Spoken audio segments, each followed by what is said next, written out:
Y estábamos compartiendo que ayer en la conferencia Los ovnis, los demonios y el anticristo, pudimos hacer una conexión extraordinaria, porque desde 1946-48 es cuando los ovnis comenzaron a manifestarse, o el fenómeno ovni en el mundo. Esto es muy interesante. En 1948 la nación de Israel se independiza el 14 de mayo, como todos ustedes saben, y es el termómetro de Dios. Hay mucho eco en el sonido, muchísimo eco. Y después de que se independiza la nación de Israel, hay una profecía en Mateo 24, 32 al 34 que dice: de la higuera aprended de la parábola. Cuando ya su rama está cerca, sabemos que el verano se acerca. Así también, cuando veáis todas estas cosas, no pasará esta generación sin que todas estas cosas acontezcan.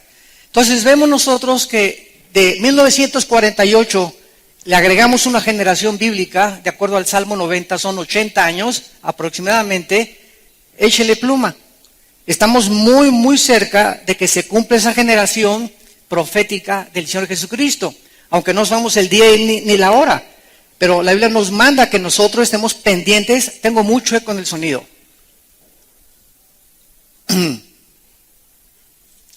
Necesitamos nosotros entender claramente que las señales que nosotros debemos de prestar atención son las que están en la Biblia.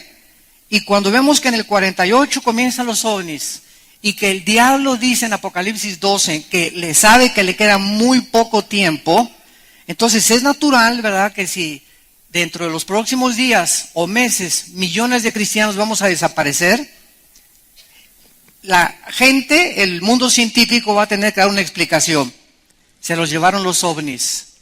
Va a ser la única explicación, que los extraterrestres vinieron al mundo y se llevaron. Y la aparición del anticristo puede ser también, ¿verdad?, relacionada con un extraterrestre por los poderes sobrenaturales. Vamos a hablar un poco más de esto esta mañana en Daniel capítulo 7, de los poderes sobrenaturales que el anticristo va a tener. Entonces vean ustedes la conexión, ¿verdad?, que existe entre por qué el fenómeno ovni, o sea, cuál es el intento de Satanás de estar haciéndonos creer que hay extraterrestres. Y como demostramos ayer, claro que los hay, pero son ángeles caídos que tienen el poder de materializar la energía y de preparar el terreno y el escenario para la desaparición de millones de seres humanos que tendrá lugar dentro de muy poco tiempo en el planeta Tierra. Bueno, abrimos nuestra Biblia en esta mañana en Daniel capítulo 7, que es donde nos encontramos. Estamos estudiando el libro de Daniel. Y es un libro maravilloso, Daniel, como lo hemos podido ver ya con anterioridad.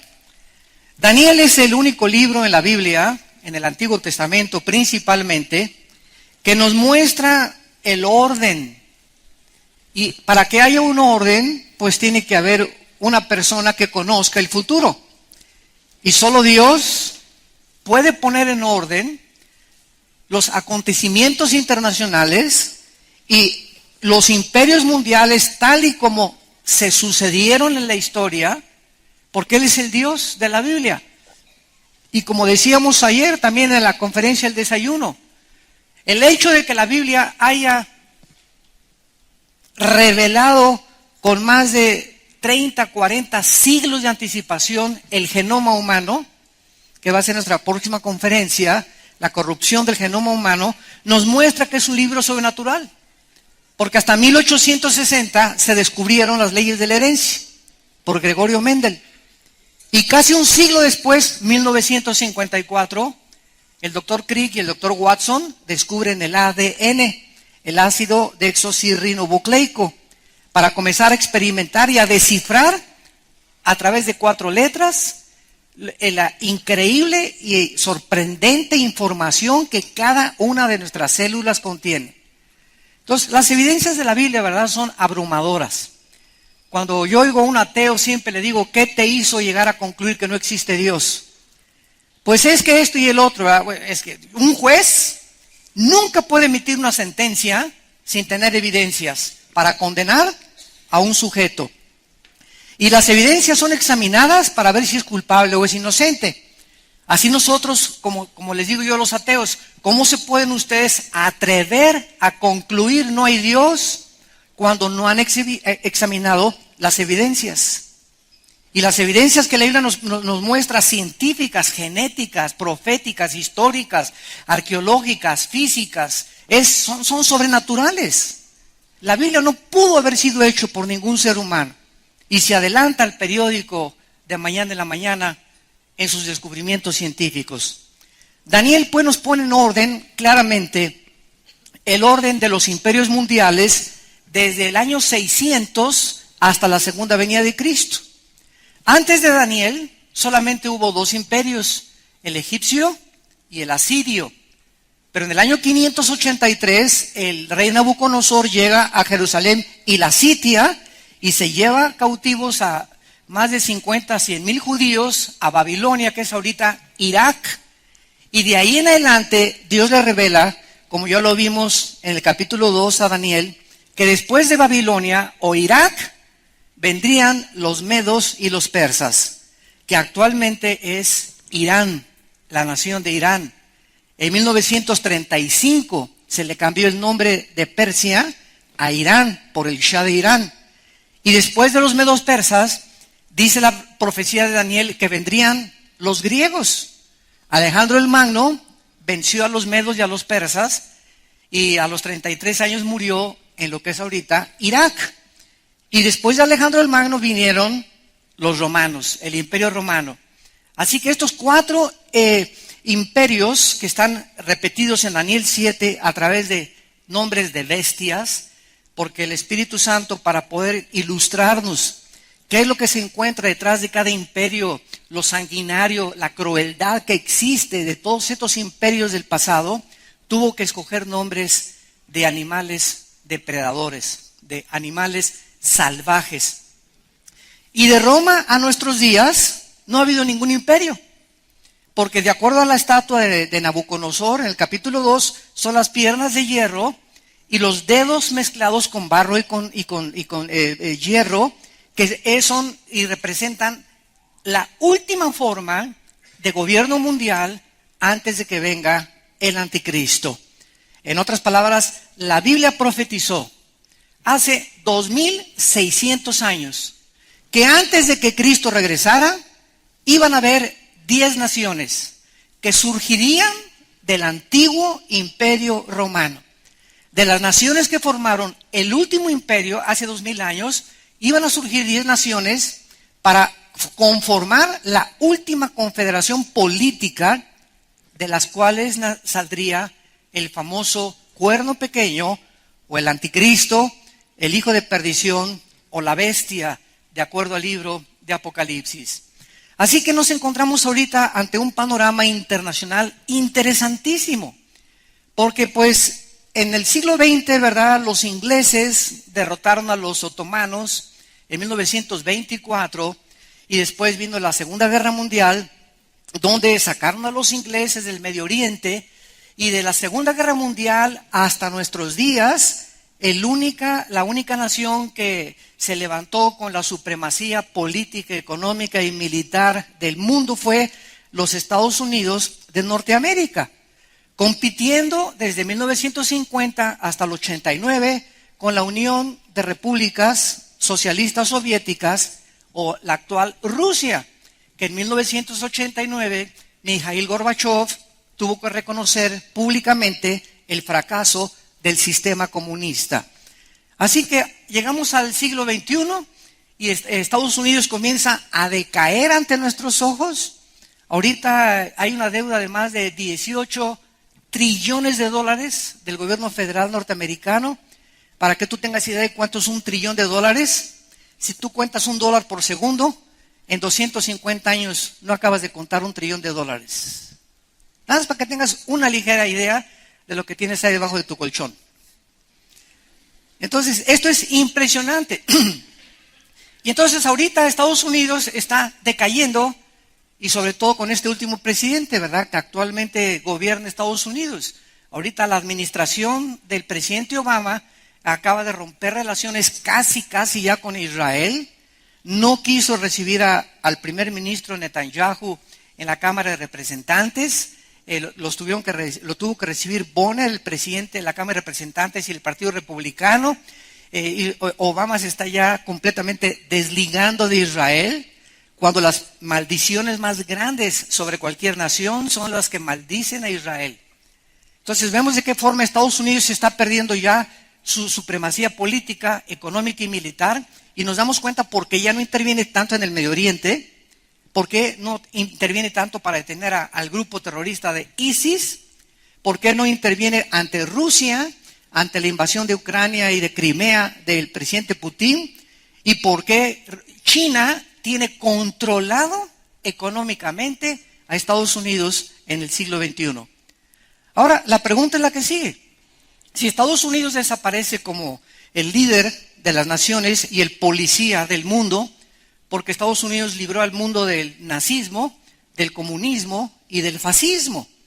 Así que si ya no hay este policía, si ya no hay alguien que le diga a la gente, pues ya no avances o no hagas esto, etcétera, etcétera, la pregunta es, ¿qué nación o naciones se van a levantar ahorita en el mundo, en este siglo que vivimos, en el siglo XXI, para tratar de poner orden en el mundo e impedir que Rusia avance sobre Europa, que Corea del Norte invade a Corea del Sur, que China comience a controlar todas las islas enfrente del Japón, que Sudamérica no se convierta en un continente completamente comunista, ¿verdad?, dictatorial en todas las naciones? ¿Quién va a poner el orden en este vacío de liderazgo que existe? La Biblia es muy clara y la Biblia profetizó que antes de que Cristo viniera no iba a ser Estados Unidos, ni Rusia, ni Francia, ni Alemania, sino 10 naciones, que se levantarían 5 de Europa y 5 del Medio Oriente, porque el antiguo Imperio Romano se dividió en Europa, Alejandría y Constantinopla en Turquía. Y aquí en el capítulo 7 de Daniel se nos muestra al principio del capítulo una guerra en el espacio donde están combatiendo 4 principados satánicos. Y sobre el mundo que está aquí abajo, en el mundo físico terrenal, estos principados están luchando por la supremacía también del gobierno del mundo aquí abajo en la tierra. Porque todo lo que pasa aquí abajo en la tierra es influenciado por el mundo espiritual invisible que nos rodea. Así que todas las revoluciones, golpes de Estado, grupos terroristas, ataques contra Israel, ataques contra el cristianismo, contra la Biblia, contra nosotros, todo tiene su influencia en el mundo espiritual. Y nosotros que aquí estamos, el pueblo y el ejército de Dios, somos los únicos que podemos luchar para impedir y avanzar el reino de Dios. Y estamos entre nosotros peleándonos, criticándonos. Y ahí ya no voy porque me invitó doña Chole muy fea en la iglesia, y porque no entiendo esto y el otro, sin conocer la palabra de Dios, sin presentar defensa, sin ganar las almas, sin estudiar entre semana con un discipulado, ni tomar en serio sistemáticamente la enseñanza de la palabra de Dios. Estamos como un ejército, ¿verdad?, en el desierto, quejándonos como en el Antiguo Testamento, y tengo problemas muy grandes, y ay, hermano, ore por mí, y la hermana Chencha tiene 3 años que me pide que ore por ella, y en 3 años no ha podido superar los problemas que ella tiene. Y es increíble el estado espiritual en que se encuentra actualmente el pueblo de Dios. Y creo que debemos levantar ya nuestros ojos, porque nuestra redención se acerca. Y llega el momento, ahorita estamos viviéndolo, en el que se está probando quiénes son del Barcelona y quiénes son del Real Madrid. Quiénes son de las Chivas y quiénes son de la América. Ya no va a haber nadie con una camiseta Águilas, Chivas. O traes la camiseta de un partido o traes la camiseta del otro. Tú no puedes estar de los dos. Tienes que decidirte a quién le vas y en qué equipo quieres vencer. Así que ya no puedes ser pues cristiano a la mitad y cristiano de veras. ¿Eres o no eres? Y ahorita es cuando se va a demostrar en este tiempo donde el Espíritu Santo está probando, refinando a los cristianos y sacando la maldad de las iglesias y manifestando los corazones de los seres humanos. En el capítulo 7 de Daniel, pues, dice el versículo 2 y 3, que Daniel miraba en una visión que tuvo en la noche. Y él relata que vio 4 vientos del cielo. Esta palabra vientos es la palabra hebrea roach, que se pronuncia roaj. La CH en el hebreo se pronuncia como J. Y que es la palabra espíritus. En algunos lados se tradujo vientos, en otros lados se tradujo espíritus. Entonces aquí se tradujo, yo tengo la versión de 1960, se tradujo: vi 4 vientos del cielo combatían en el gran mar. Y el mismo contexto nos impide concluir pues de que eran vientos, ¿verdad? Digo, porque el viento no está peleado con el otro viento. Entonces concluimos lógicamente, ¿verdad? Esta es una de las leyes de la hermenéutica para poder interpretar sanamente las escrituras, ver el contexto. Entonces aquí, de acuerdo a este contexto, concluimos, ¿verdad?, que son 4 espíritus que combaten en el cielo. Número 2, no pueden ser espíritus de seres humanos, porque la Biblia dice que cuando un ser humano se muere, nunca, jamás está vagando en pena, como los fantasmas o como las almas en pena o como las almas de Guanajuato, como dice el dicho en México, almas en pena. No hay ningún espíritu de Cuauhtémoc ni de tu abuelita, ni te puedes comunicar con ningún muerto, porque todos los muertos, seres humanos, al descender a la tumba o se van al centro de la tierra, que está el Hades o el infierno todavía ahí, o inmediatamente ausentes del cuerpo, presentes en el Señor. Pero no hay ningún lugar intermedio, ni purgatorio, ni en la cárcel preventiva para que puedas después pasar a la grande, ¿verdad? No hay nada de eso. Entonces, los únicos espíritus que están actualmente en acción en el mundo invisible son los espíritus de los ángeles caídos y los ángeles al servicio de Dios y los demonios. Los demonios no son los ángeles caídos, son los soldados rasos, los demonios, los que hacen el trabajo sucio, los que se meten a los animales, los que se meten a los cuerpos humanos. Los ángeles caídos no se pueden meter a un cuerpo humano. Se pueden materializar y tomar forma humana. Los demonios no lo pueden hacer. Los demonios es una descomposición monstruosa que hubo tal vez en el pasado de entes espirituales que tenían cuerpos y que cuando vino la maldición de Dios, la rebelión contra Dios, perdieron sus cuerpos. Y estos sí son almas en pena. Andan buscando cuerpos para meterse, dice la Biblia, y descansar.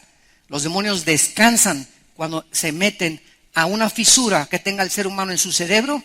Ahí se meten inmediatamente y encuentran descanso en los animales o en los seres humanos. Muy bien.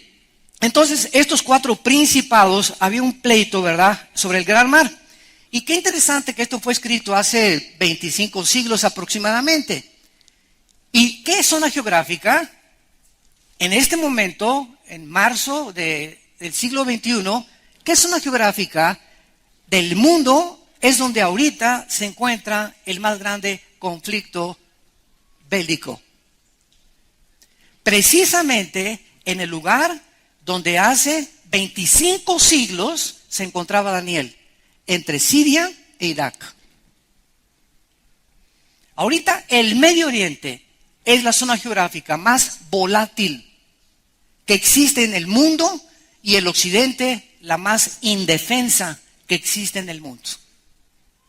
Qué interesante que estamos comenzando a ver cómo se acomodan las piezas, porque es exactamente en esta área geográfica donde hay un pleito en el mundo invisible, donde ahorita está el ejército terrorista más cruel y sanguinario de la historia, más que los nazis, más que los fascistas, más que todos los que han existido, los vikingos, los hunos, todos los grupos que han existido. El grupo de ISIS se ha caracterizado por ser personas que ya no tienen alma.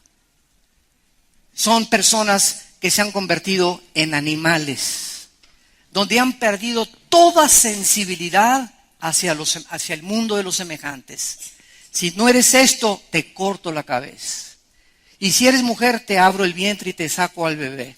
Y si eres niño, te corto las manos para que nunca seas un guerrero, y los pies también. Nunca se había visto ni con Saddam Hussein tanta crueldad como este grupo religioso, fanático, radical, que simplemente si tú no eres suní, musulmán suní, no tienes derecho a seguir viviendo. Entonces, ahorita el mundo está de cabeza tratando de detenerlos porque hace un mes entraron, detrás de todos estos grupos terroristas se encuentra la nación de Irán. No los iraníes, ni el pueblo de iraní. No es el pueblo cubano el que tiene la culpa, no es el pueblo venezolano, son los gobiernos. El pueblo siempre sufre las consecuencias. Irán es un pueblo precioso, igual que los cubanos, que los venezolanos, que otras naciones del mundo. Pero los gobiernos dictatoriales que se encuentran manipulando y manejando los cordeles son los que han hecho sufrir al pueblo. Y ahorita en Irán, el ayatollah Rouhani dijo hace una semana, estamos tratando de determinar y de comprobar que los americanos tienen que morir. Y muerte a América, y por otro lado, el presidente Obama está tratando de hacer tratados diplomáticos con Irán, cuando es una nación que está amenazando a los mismos Estados Unidos. Y fue la razón por la cual el primer ministro de Israel vino al Congreso de Estados Unidos a decirles a los senadores, no le crean a Irán, es un trato con la muerte. Son personas que no les puedes creer, son mentirosos, no les crean. Por un lado dicen esto y por otro lado en el Twitter, el ayatollah Rouhani y Khomeini están tuiteando muerte a América y muerte a Israel. Entonces, ¿cómo es posible que puedan hacer un trato diplomático y creer que van a impedir la construcción de la bomba atómica cuando públicamente están demostrando el odio que le tienen a Occidente? Este es el mundo que nos encontramos actualmente, un mundo donde la gente está desorientada, confundida. ¿Qué está pasando? ¿Será melón, será sandía? ¿Será la tarta del otro día? Y los cristianos tampoco, ¿verdad? Las telenovelas y ricas y famosas y el Calimán y preocupados por esto y el otro, sin que nos demos cuenta, ¿verdad? Que cuando nos concentramos en la Biblia y cuando comenzamos a tomar en serio los negocios de Dios, Dios te dice, tú cuida mis negocios y yo me cuido de los tuyos. Tú busca mi reino y yo me ocupo que tú tengas dinero para la escuela de tus hijos, para pagar el hospital, para pagar el seguro, para que tengas un buen coche, para que vivas normalmente, para que nunca andes pidiendo prestado ni mendigando el pan. Tú ocúpate de mi reino, busca mi reino sobre todas las cosas y lo demás, el Dios de la Biblia te lo promete, te lo doy por añadidura. Pero no le creemos a Dios. No, voy a trabajar 3 turnos, dicen muchos. Voy a trabajar 2 turnos para que nos alcance el dinero. Y dice el Salmo, ¿verdad? No es del que mucho trabaja ni el mucho que se esfuerza, sino de aquellos de quienes Dios tiene misericordia. Y de quienes Él ha engrandecido su misericordia sobre los que le temen. Cuando tú eres santo en toda tu manera de vivir, cuando vives tratando de cumplir los mandamientos de Dios, cuando pones a Dios en primer lugar en tu vida, nunca, jamás, nada te hará falta para tu sustento, ni para tus hijos, ni para tus nietos, ni la generación de tus bisnietos. Porque la generación de los justos, Salmo 112, será bendita. Muy bien. Entonces, vemos que esta zona geográfica, de una forma interesante, hace 25 siglos se encontraba en un revoloteo espiritual, porque estaban estas 4 naciones, ¿verdad? Que iban a sucederse la una y la otra, estos imperios mundiales, y es exactamente lo que está sucediendo ahorita en el Medio Oriente. La primera nación, en el versículo 4, se describió como un león. Esto es un repaso rápido, que es Babilonia. La segunda, en el versículo 5, como un oso, que es Irán.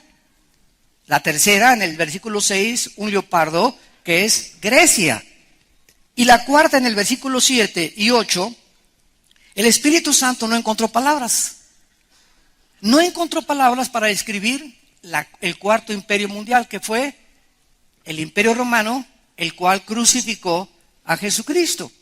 Aunque sabemos que no es el culpable de la crucifixión de Cristo, ¿verdad? Sino que cooperó con el poder religioso de Israel para llevar a la cruz al Hijo de Dios. Y esta cuarta bestia, dice la Biblia en el versículo 8, que mientras Daniel estaba contemplando esta ambición, he aquí otro cuerno pequeño salía de entre ellos.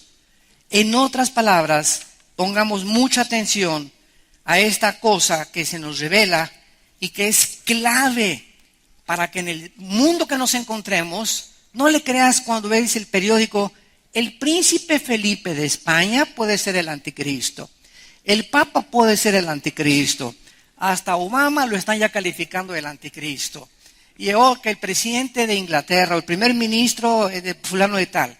No podemos ahorita, bajo ninguna circunstancia, clasificar o catalogar a ningún líder político hasta que se forme la confederación de 5 naciones de Europa y 5 naciones del Medio Oriente. Cuando oigamos nosotros mañana en el Universal, en los periódicos, en el Excelsior, ¿verdad? El Reforma, en el Der Spiegel de Alemania, en el Le Monde de Francia, etcétera, etcétera. Cuando oigamos en el New York Times que en el mundo entero se está formando una confederación entre Europa y entre el Medio Oriente para que se unan y garantizar el fluido del petróleo al occidente. Hasta que estas 10 naciones no se formen, no saldrá el anticristo.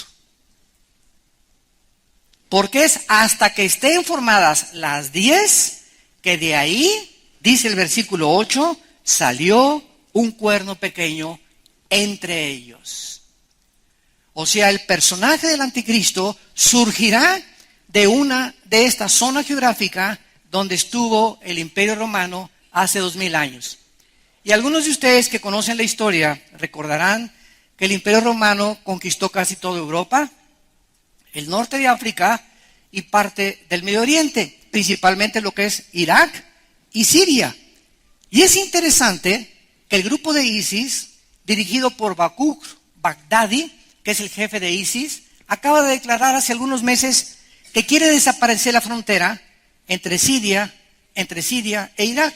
Quiere desaparecer la frontera para que Siria e Irak sea una sola conglomeración o un solo estado califato, del califa, y después irse contra Arabia Saudita y después irse contra la monarquía del rey Abdullah de Jordania. Y cuando ISIS conquiste y derroque las monarquías de Jordania y de Arabia Saudita, establecer el Estado Islámico cruel y sanguinario en el Medio Oriente para controlar el Medio Oriente. Gracias a Dios que de acuerdo a la Biblia esto no va a suceder, porque Arabia Saudita aparece en Ezequiel 38 y Jordania aparece cuando el anticristo conquista el Medio Oriente, que el anticristo perdona, y Daniel 11, 45 al 47 perdona a Amón y a Joab, que es Jordania moderna, por lo que sabemos que esto no va a suceder. ¿Cuántas cosas la Biblia nos revela, verdad? Y parecerían adivinanzas, ¿no? Y estás buscando tú ahí a los profetas en los astrólogos y buscando en la Ouija y en la bola de cristal y que tenían las cartas y que tenían las cartas tarot y que la mano y que el café turco, etcétera, etcétera. Y buscando, pues ahí hermano, tengo una profecía que el Señor me dio, pues escríbele 2 de Magdalena 3:1. Ya la profecía de Dios está completa. Dios no tiene nada que decirnos del futuro. Así termina Apocalipsis. Cualquiera que le agregue o cualquiera que le quite, las maldiciones del libro vendrán sobre esa persona. Así que ya no hay nada de que tuve una profecía y este y el otro, y te vas a casar con una muchacha que venga vestida de verde el próximo domingo a la iglesia, y te vas de esta iglesia van a salir ríos de agua viva, y Argentina para Cristo, y México para Cristo, ¿verdad? Puras, yo le llamo marihuanadas. Porque ¿de cuál fumaron? No hay nada de eso en la Biblia, nada de eso. Es un avivamiento antes de que Cristo venga, al contrario. Antes de que venga Cristo se profetiza la apostasía de la iglesia. Y siempre habrá un remanente, en todos lados siempre habrá un remanente fiel de cristianos fieles hasta la muerte, pero nunca un avivamiento así de un país y que la iglesia va a conquistar, a establecer el reino de Dios cuando Cristo venga, que se llama la teología del reino actualmente, que es una herejía también. La iglesia no va a establecer nada, se nos manda impedir la maldad, pero no conquistar la maldad. A Cristo le preguntaron en Mateo 13, ¿arrancamos la cizaña? ¿Acabamos con la maldad de una vez? Y Cristo dijo, crecerá la cizaña y el trigo hasta el tiempo de la siega. Y el tiempo de la siega, Apocalipsis 14, es cuando los ángeles de Dios vengan a separar a las ovejas de los cabritos, no nosotros. Nosotros somos la sal de la tierra, nada más, y la luz del mundo. Y así alumbre nuestra luz mientras estamos con vida en este mundo. Muy bien. Esto es importante porque si no vamos a caer en especulaciones de que el anticristo es este y de que es aquello, etcétera, etcétera. Y este cuerno pequeño de Daniel 7, versículo 8, es el anticristo. La palabra anticristo solamente vamos a 1 de Juan capítulo 2. Solo la usa el apóstol Juan. Ningún otro apóstol usa la palabra anticristo más que el apóstol Juan. Y dice en 1 Juan capítulo 2, versículo 18, hijitos, ya es el último tiempo, y según vosotros oísteis que el anticristo viene. Pregunta, si pusieron atención, ¿cuándo comenzaron los últimos tiempos?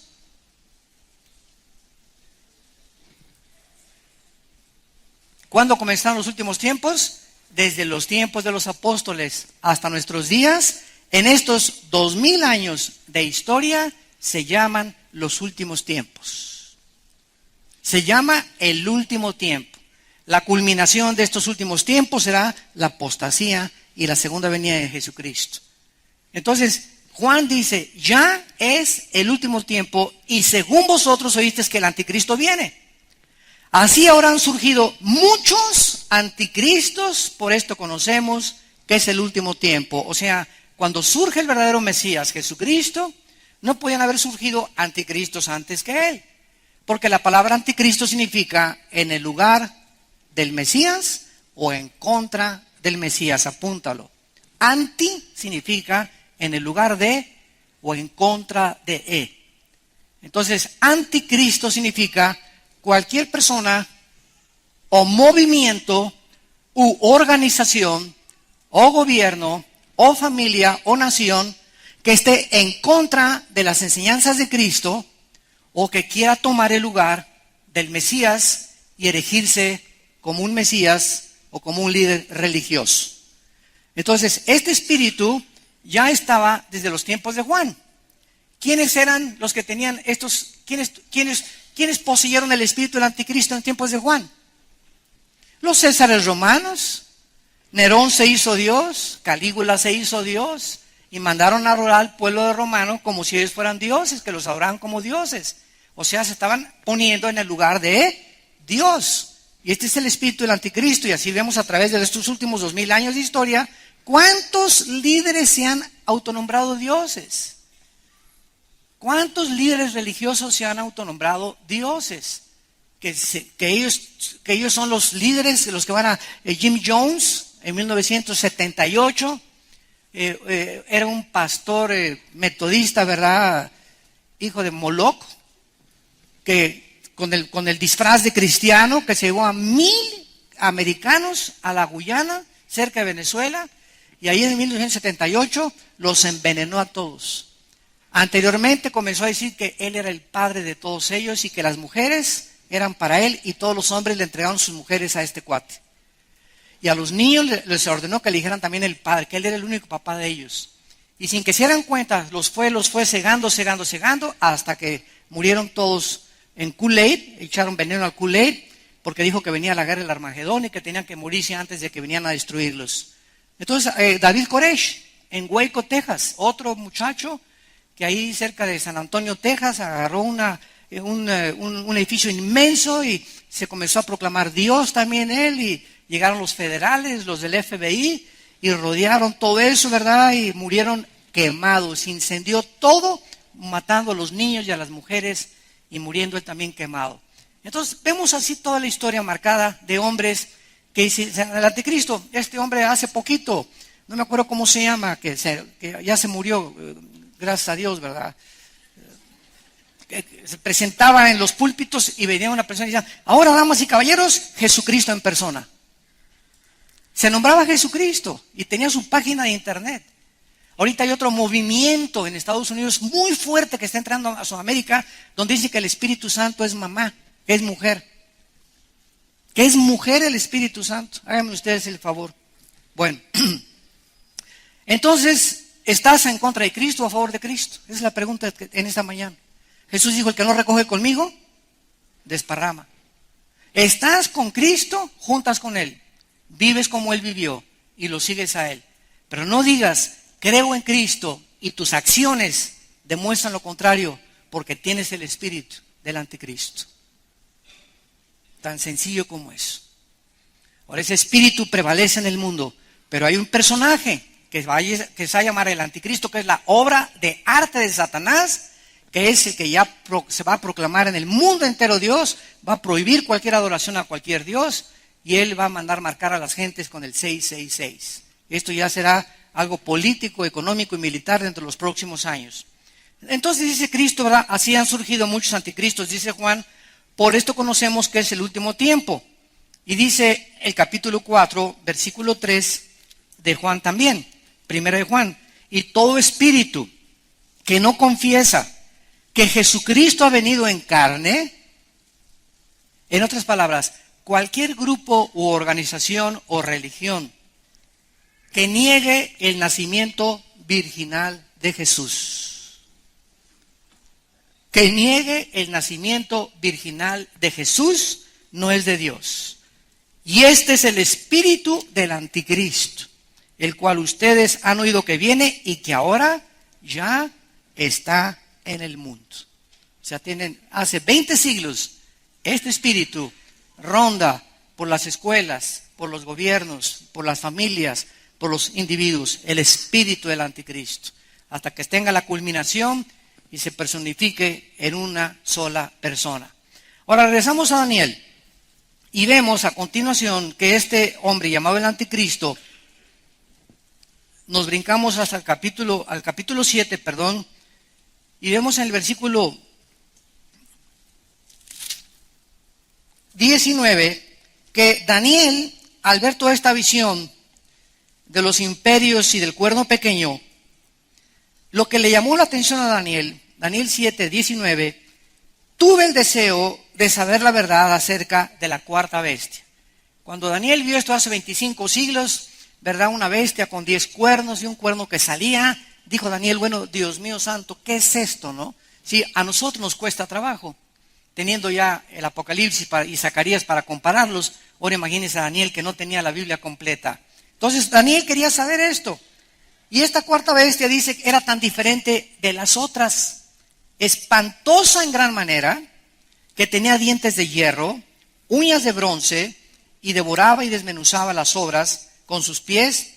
Asimismo acerca de los 10 cuernos que tenía en su cabeza, y del otro, o sea del cuerno pequeño, que le había salido, delante del cual habían caído 3.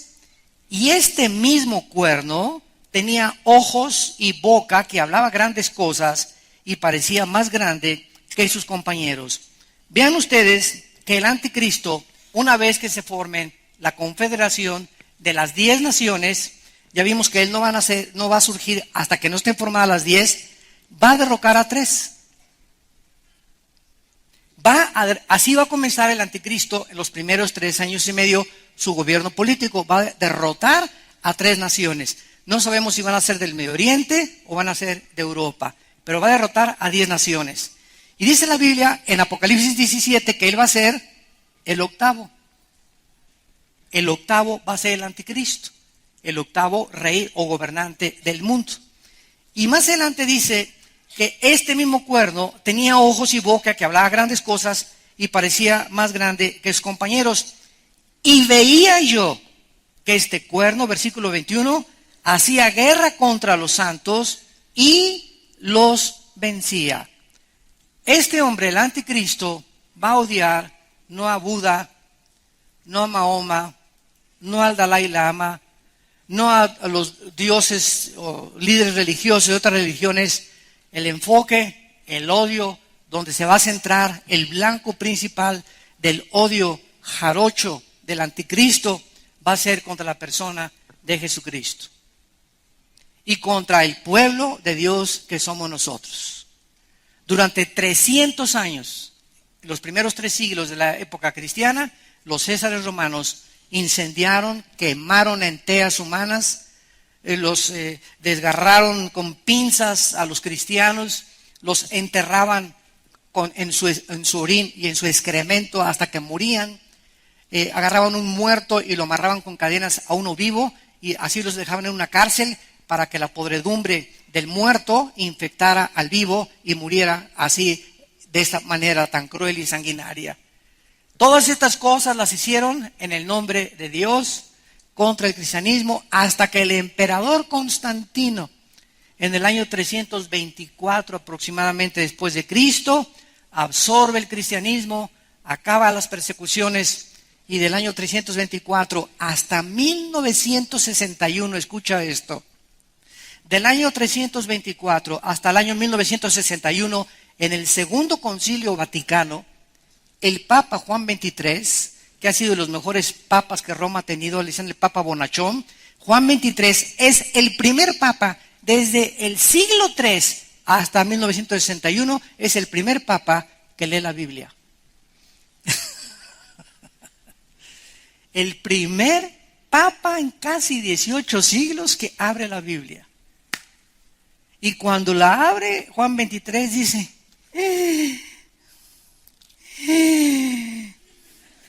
Jesús, María y José y el burrito que los acompañan.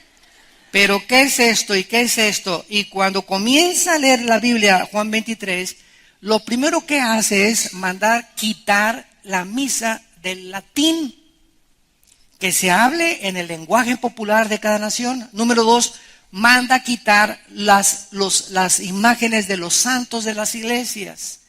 Y claro que todavía hay muchas iglesias muy tradicionales que siguen teniendo sus imágenes, pero casi ya en ninguna iglesia católica hay imágenes de santos ya.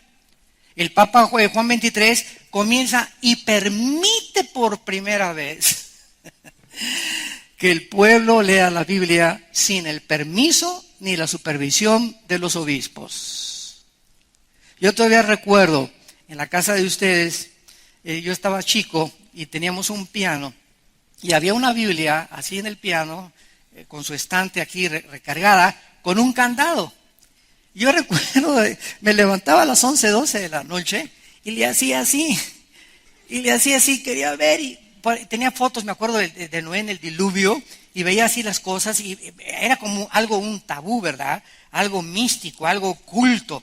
Y algún día quise hasta romper el candado para abrirlo, pero recuerdo la amenaza de mi padre: el día que ustedes o cualquiera se atreva a quitarle el candado hasta que no venga el curita o el obispo a la casa, porque mi papá era muy afecto a que invitáramos a religiosa a la casa, hasta que él no le quite, porque él era el que traía la llave del candado, el cura. Y él tenía que venir y quitarle y abrirle la Biblia. Yo no me acuerdo ni de las historias que nos contaba, ¿no? Pero estaba prohibido que el pueblo no la podía leer sin el permiso de Roma. Y Juan XXIII quita eso y desde el 61 hasta nuestros días en 62, gracias a Dios, ¿verdad? Ahora los católicos leen la Biblia y tenemos miles de hermanos católicos que estarán con nosotros en el cielo, por la gracia de Dios. Porque cuando un católico se convierte, ¿verdad? Bueno, forzosamente con el tiempo el Espíritu Santo tarde o temprano le va a abrir el entendimiento, pero así cuando venga Cristo, va a haber católicos que no tuvieron la suficiente luz, pero aceptaron a Cristo como su Señor y Salvador, y va a haber cristianos que se van a quedar también aquí. Así que no te creas que porque estás en esta iglesia ya tienes la visa para poder entrar al otro lado. Tienes que demostrarle a través de tus acciones y de tus obras. Porque al que mucho se le dio, mucho se le pedirá. Y aquel que no conocía la voluntad de Dios y no se preparó, recibirá menos azotes. Muy bien. Ahora veamos en segundo lugar, en Daniel 7, esta oposición del anticristo en contra de Dios, en contra del cristianismo, y lo vemos también en Mateo. Vamos a ver 3 pasajes. El primero es en Mateo capítulo 24, Mateo 24, del 9 al 10, dice así. Mateo 24, del 9 al 10, entonces os entregarán a tribulación. Es Cristo profetizando los acontecimientos antes de su venida. Y serán aborrecidos de todas las gentes por causa de mi nombre. Muchos tropezarán entonces y se entregarán unos a otros y unos a otros se aborrecerán. Pregunta, ¿se parece a los tiempos que ya estamos viviendo? A mí me da miedo, ni me gusta, ¿verdad?, meterme a internet, en YouTube, a ver todos los ataques de las iglesias, o de cristianos, o que dijo este fulano, y que este que el otro, y que este por acá, y que falso profeta, y por aquí, por allá, etcétera, etcétera, y atacándose entre los hermanos y entre iglesias y denominaciones. Y me mandan los links a nuestra página, ¿verdad? Ni les hago caso. ¿Por qué? Porque ensucia solamente nuestra mente. Es impresionante lo que está pasando en el mundo cristiano. Y que un cantante dijo una cosa y ya lo malinterpretaron y ya le pusieron cruz y al ratito lo ponen en una hoguera y lo van a quemar. Porque parece que somos el único ejército que cuando alguien se cae, lo dejamos tirado y hacemos leña con él. En lugar que la Biblia dice, ¿verdad?, que cuando oyes que un hermano cae o un hermano anda mal, ve con él y dale la mano y ayúdalo a salir. No lo juzgues, ni lo quemes, ni lo machetees antes de que le hayas ofrecido tú ayudarlo. Entonces, antes de que tú te atrevas a poner el dedo contra cualquier persona que se llame cristiana o señalar a cualquier persona que sea cristiana, sin antes haber hablado con él y decirle, ¿te puedo ayudar? Supe que caíste, compadre. Supe que te pasó esto. O estoy oyendo que estás hablando de estas cosas que no es correcto de acuerdo a la Biblia. ¿Me permites exhortarte? Nunca hagas algo sin antes haber exhortado, haber acercado al hermano, haber intentado por lo menos levantarlo antes de juzgarlo y de tratar de patearlo en el suelo. Hay un grupo en Estados Unidos elitista que se llaman los Navy SEALs. Los Navy SEALs es el grupo que el ejército de Estados Unidos usa para el grupo Delta, el grupo Navy SEALs, para eventos o misiones especiales donde se requiere a los mejores guerreros, soldados que tiene entrenado el ejército de Estados Unidos. Son los que capturaron y mataron a Osama Bin Laden en Afganistán. Entonces, este grupo de Navy SEALs tienen una ley. Nunca pueden ellos dejar a un compañero herido tirado en el campo de batalla. Nunca. Porque si lo hacen al regresar a Estados Unidos, les hacen corte marcial. Que iba el helicóptero y si alguien se cayó, alguien se regresa y entre los balazos y el polvo y todo lo tienen que recoger y echárselo al hombro, pero es la ley entre ellos. Nunca nos dejaremos caídos. Ojalá que esta ley marcial, verdad, bélica, pudiéramos nosotros apropiar en la vida cristiana. Nunca dejar, cuando vimos que un hermano cae, dejarlo caído. Ir a buscarlo para levantarlo. En lugar de decirle, ay, Pancho, ya me dijeron que anoche te vieron en Garibaldi, a las 11, pero estabas hasta atrás, borracho, parrandero, al infierno te vas a ir con todo, hijo de Moloch. Ni te pares en la iglesia, no mereces ni llamarte cristiano. Cuando estás haciendo todas esas cosas, hay 3 dedos que te apuntan hacia ti. Hay 3 dedos que te apuntan hacia ti. Como dicen Gálatas, cuando se ha sorprendido algún hermano una falta, trata de con humildad y mansedumbre restaurarlo, sabiendo que a lo mejor tú también puedes. A lo mejor no has caído en eso que cayó Juan en Garibaldi anoche, pero a lo mejor tú no sabes algún día que puedes caer en alguna otra cosa. Entonces tenemos que tener entre nosotros compasión, misericordia. Saber que Dios no ha acabado con ninguno de nosotros. Y todos cometemos errores y todos tenemos problemas. Y cuando alguien se porta demasiado mal, Dios se lo ejecuta. Esos no se escapan. Estos brothers no se escapan. Dios les da, pero les da duro. Pero nosotros no somos jueces. Podemos denunciar públicamente. Yo hay un hermano que dijo que éramos dioses y que Jehová Dios, que éramos Jehová Junior. Lo oí en la televisión. Y cuando yo oigo que una herejía se predica públicamente, yo tengo la obligación, sin juzgar al hermano ni sus motivos tampoco, simplemente decir, lo que esa persona dice no es bíblico. ¿Por qué? Porque ha infectado a millones de personas y hay que quitar y echar desinfectante para combatir esa infección. Pero no atacar a la persona, porque somos criados a la imagen y semejanza de Dios. La persona, Dios se encarga de ella. Nosotros defendamos la integridad de la palabra de Dios, pero amemos a las personas, porque somos creados a la imagen y semejanza de Dios. Yo veo un homosexual y no le digo, te vas a ir al infierno, eres peor que Sodoma y Gomorra, etcétera, etcétera. Hay que amarlos, ¿verdad? Hay que amarlos y hablarles y decirles, yo no estoy de acuerdo con el estilo de vida que tú tienes, pero como persona te tengo que amar. Y cuenta conmigo, si te puedo ayudar, te ayudo, ¿verdad? Pero no estoy de acuerdo con la forma en la que tú estás viviendo porque es desagradable ante los ojos de Dios. Y lo podemos denunciar públicamente que la homosexualidad es un pecado muy grave delante de Dios. Pero a las personas no las odiamos, entendamos los santos de Dios. Entendámoslo, no los podemos odiar a nadie, ni maldecir a nadie jamás. Fuimos nacidos para bendecir, no para maldecir. Que si Dios quiere maldecir, que lo haga Él, pero no nosotros, ni los ángeles se atreven a maldecir a las potestades superiores. Dice 2 de Pedro capítulo 2. Y dice en el libro de 2 de Tesalonicenses capítulo 2, 2 de Tesalonicenses, en penúltimo lugar, el anticristo no solamente desatará la persecución más grande, y ya lo está haciendo, porque hay hermanos que se han convertido en verdugos de los demás. Hay hermanos que ahorita se dedican, tienen el ministerio de la supervisión, el ministerio de supervisión, ¿verdad?, de los demás. De estar buscando, como dice por ahí un expresidente, el prietito en el arroz.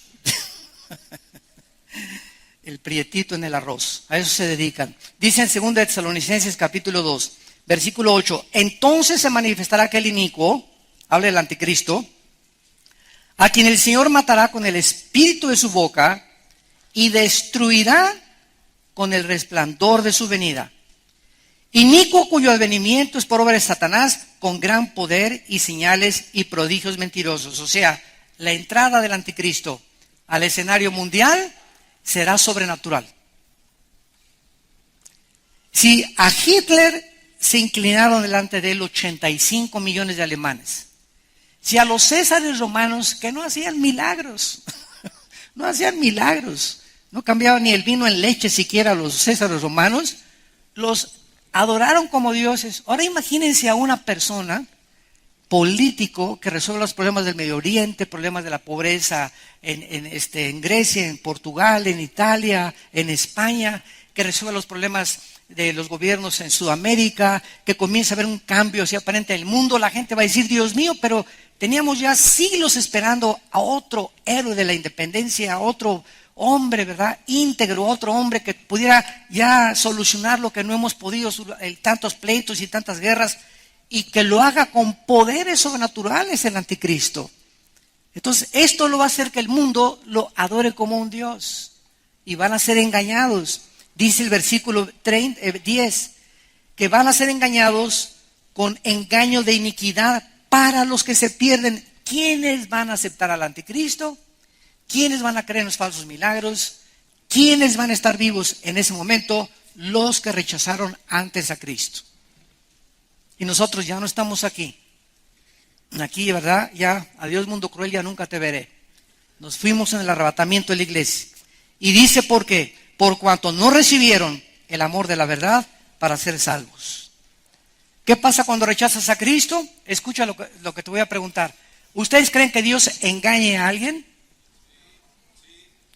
Los que digan no están reprobados en teología. ¿Qué pregunta, verdad? ¿Ustedes creen que Dios engaña a alguien? La pregunta es sí. ¿Dónde dice? Ahí dice. Versículo 11. Por esto Dios, no el diablo, vean ustedes lo que dice la Biblia, que a las personas que rechazan la verdad, Dios se encarga después de engañarte para que te vayas todavía mucho más lejos de la verdad. Dios les envía un poder, una energía engañosa para que crean la mentira. A fin de que sean condenados todos los que no creyeron a la verdad, sino que se complacieron en la injusticia. La tragedia más grande de una persona que rechace a Cristo y a la verdad es que esa persona va a ser abandonada por Dios. Y va a llegar un momento en el que cuando tú quieras arrepentirte o cuando tú quieras creer la verdad, no lo vas a poder hacer. ¿Por qué? Porque ya cuando llega ese momento, como el faraón de Egipto decidió: no te dejo salir, Moisés, no te dejo salir, Moisés, no te dejo Moisés salir. Solo Dios sabe cuando alguien ha llegado al límite de la paciencia de Dios. Y cuando alguien llega a ese límite, Dios le dijo a Faraón: ahora yo, Faraón, te voy a endurecer. Y Dios endureció a Faraón a propósito para hacer sus milagros y su gloria y mandar las plagas y glorificar su nombre. Usó la maldad de ese hombre para traer gloria a su pueblo. Cristo permitió que el diablo cometiera suicidio en la cruz. El diablo se suicidó al matar a Cristo, porque si el diablo hubiera sabido lo que hubiera pasado a los 3 días, no le hubiera tratado de quitar la vida a través de Judas. Pero vemos de qué forma la maldad se autodestruye a sí misma. Y el diablo el mal fue suicidado en la cruz, porque fue vencido él mismo con el propio mal. Oh, sabiduría de los caminos y del conocimiento de Dios. Cuán profunda es la manera en la que Dios piensa y cuán eternamente Dios nos ama. Padre, te damos gracias por tu palabra en esta mañana. Te damos gracias, Señor, por describirnos este panorama en el cual el mundo se encuentra involucrado en este tiempo, al contemplar con nuestros ojos los acontecimientos internacionales a la luz de las Sagradas Escrituras.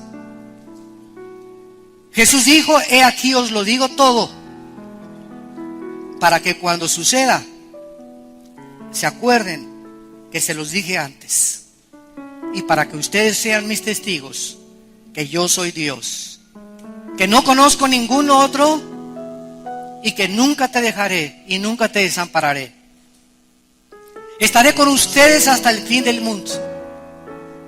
No se turbe tu corazón ni tengas miedo de nada, de nada.